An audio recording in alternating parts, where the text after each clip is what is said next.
need Greenland for national security and even international security. Denmark hasn't done a good job at keeping Greenland safe. Two foreign ministers walk out of a meeting in Washington. No handshakes, no press conference. They stand outside in January cold and light cigarettes together. When government officials skip the camera and reach for tobacco, something inside that room shook them. There is a Yoruba proverb: when two elephants fight, the grass suffers. But what happens when elephants are supposed to be on the same side? So think about this. If the United States decided it wanted Danish territory, would Germany choose its airspace? Would Britain choose Copenhagen over Washington? Early in January, Finland's foreign minister had to publicly clarify that Greenland is protected by NATO's Article 5. The fact that she had to do it, that's the story.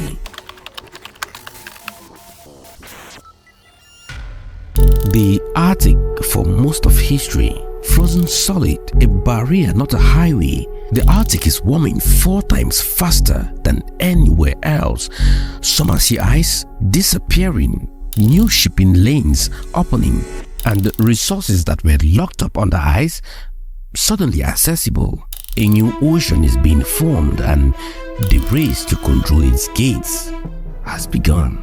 If you are a major power wanting to control these routes, where do you want a base?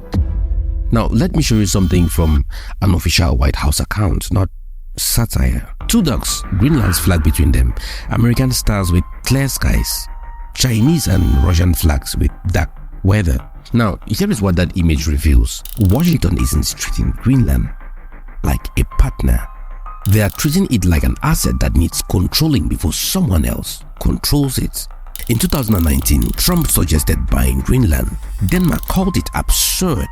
Trump cancelled his visit. Now, the whole thing seemed embarrassing, except everyone remembered, and the language changed. Now, listen to Trump's exact words recently. I would like to make a deal, the easy way, but if we don't do it the easy way, we're going to do it the hard way.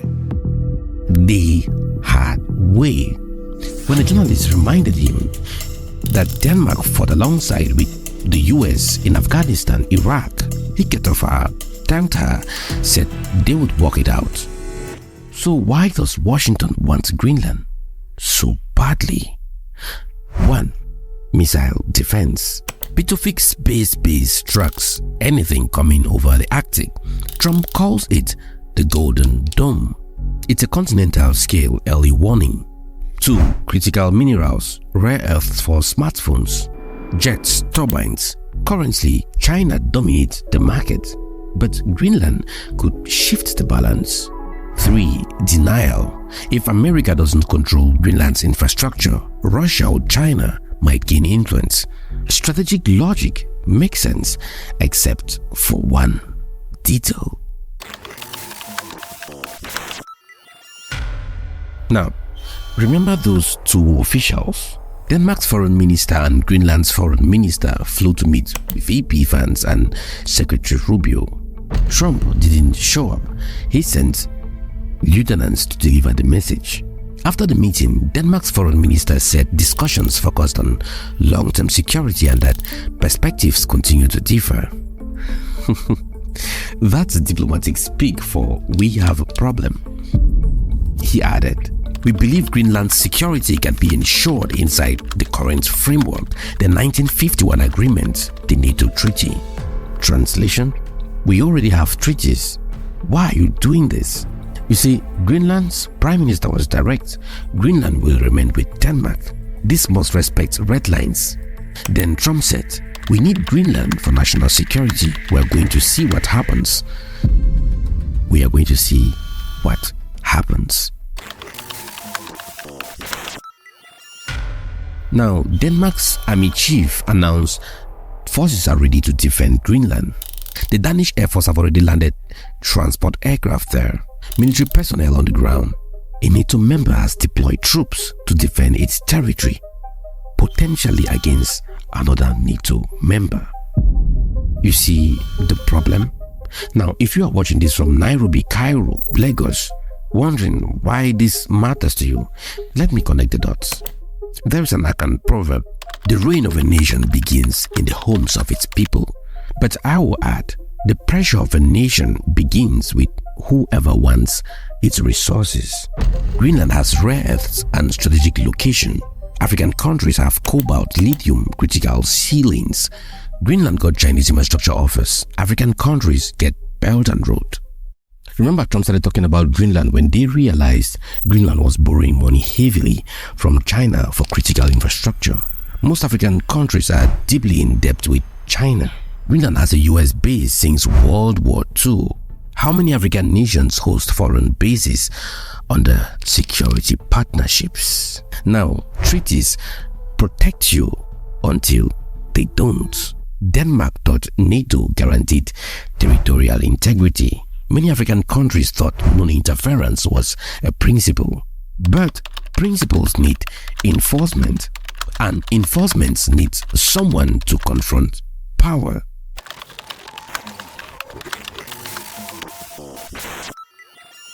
Now, NATO's Article 5 says, an armed attack on one member is an attack on all. But the treaty doesn't specify what happens when the threat comes from inside. Okay, the US provides most NATO capability, intelligence, logistic, nuclear umbrella. European members depend on American satellites, command systems, force projection. Now, most analysts say the same thing. NATO will try diplomacy, pressure internal regulations, not Article 5. So here's my question for you. What happens next? Does this blow over?